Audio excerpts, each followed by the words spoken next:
Hey, what's happening, guys? It's Bharat Nagpal for iGyaan. Samsung recently announced a couple of devices in the Indian market, the Galaxy A3 and the Galaxy A5. And we have both of them here, and we're going to be unboxing them and taking a look at these devices and seeing if they actually will help Samsung recover what they seem to have lost in terms of their design values, etc. And some of the recent phones, including the Note Edge, and the A7, seem to be really fantastic devices. So will the A5 and the A3 match up? Let's find out. Let's quickly go ahead and unbox it.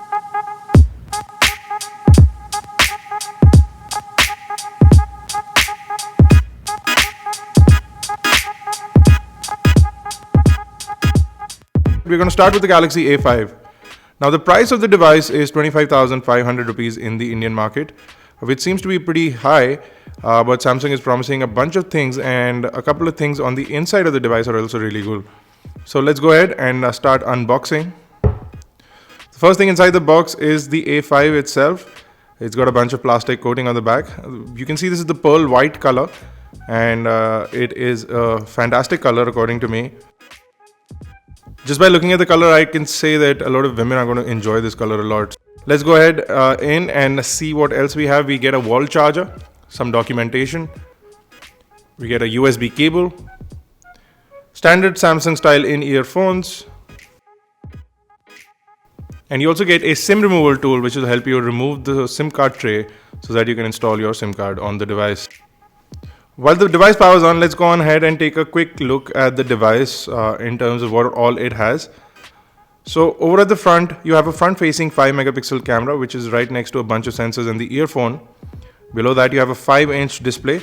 Now this is a 1280 by 720p display, which is a big disappointment according to me, because they could have easily given a full HD display for the price that they're charging for the device. It is a Super AMOLED display, which makes it good. However, I'm not too happy about the 720p resolution. On the bottom are the standard Samsung 2 touch capacitive buttons, along with the main Samsung home button in dead center, the ovalish cylindrical button that Samsung has. On the bottom, you have the main microphone, you have the 3.5mm headphone jack, and the main micro USB charging and data syncing port of the device. On the right, you'll see two trays. Both of them are SIM card trays, and the bigger one can be used for a micro SD card as well. So in case you don't have dual SIM card capabilities or dual SIM card requirements, you can just pop in the main SIM card in SIM tray 1, and in the SIM tray 2, you can add a micro SD card, which will be up to 64 gigabyte, which is fantastic, making this device really flexible without adding too many ports and doors. If you do have two SIM cards, you will not be able to use the micro SD card, which might be restrictive, but good nonetheless. So you have a power button on the right side as well. The side is all metal, really nicely finished, and chamfered edges gives it a really nice look and feel overall. Feels great in the hand. There's nothing on the top except what appears to be a noise cancellation microphone port. And you can also see that this device will support 4G. You have a Qualcomm 4G sort of logo up there. On the left is the volume rocker, and on the back is the main camera, which is a 13 megapixel camera. Does not do much. You get full HD video at 30 frames per second. You do have an LED flash right next to it, and the speaker on the other side. You can see the Samsung logo, the Duos logo, because it is a dual SIM device. Overall, the device has a really nice and slim profile, only 6.7 millimeters in terms of thickness, and the device weighs in only at 123 grams, which makes it interesting. So when you power on the device, you'll be treated or greeted with a familiar TouchWiz sort of user interface that you're used to. You are running Android KitKat on the device when you get it out of the box, and no real indication of when the device will be updated to Lollipop, but it will be updated to Lollipop in the future. If you talk about specifications, on the inside you have a Qualcomm MSM 8916 Snapdragon 410 processor, which is a quad-core 1.4 GHz Cortex A53 CPU. And on the inside of this chipset as well is the Adreno 306 GPU, giving this not too high specifications in terms of what the hardware is inside. You get 16 gigabyte of inbuilt storage and 2 gigabyte of RAM, which should be sufficient for everything that you might throw at this device. However, for 25,000 rupees today, you have devices like the OnePlus One that will give you better specs on the board.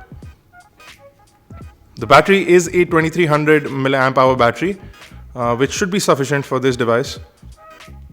So we have no complaints with the battery over there, but we are sort of cringing over the kind of specifications that we get for the price that we are paying for this device. So you get a 720p display, you get a Snapdragon 410 processor, and the Adreno 306 GPU, which may not translate into end user performance and definitely will not translate into end gaming performance from the device. But I guess this phone is mostly about looks and sort of portability, along with the kind of aesthetics that you get. The feel and look of the device is good, and they've basically focused on build quality quite a lot with this device, so you'll get that translated through as well. So the UI seems really fast and responsive. On the left is the Flipboard application, which will basically allow you to get your feeds in. You can look at technology, business, basically whatever you like. You can select your categories or your favorite categories, and then it'll show you feeds or updates from specific related websites, which is a good thing to follow news, because a lot of people do that nowadays. You get your standard set of applications preloaded onto the device.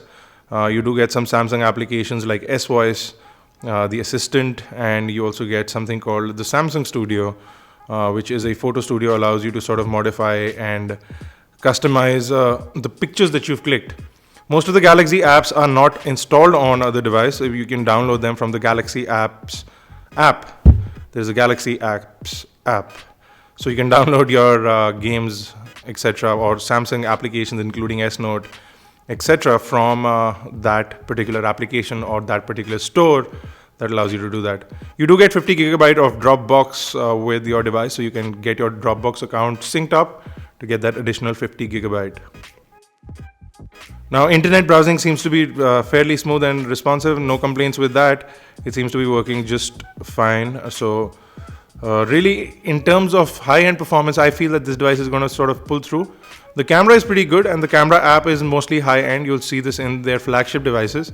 They also have a skin smoothing feature, so if you have blemishes, etc., you can use this feature to sort of get rid of those in your pictures. Although it seems very superficial, but I guess a lot of people clicking selfies will find this useful. Overall, the device seems to be really well built. It plays back video just fine. The speaker is loud enough, and the look and feel of the device is truly good. More to say, it's thin. It feels solid, robust. It's got a metal side.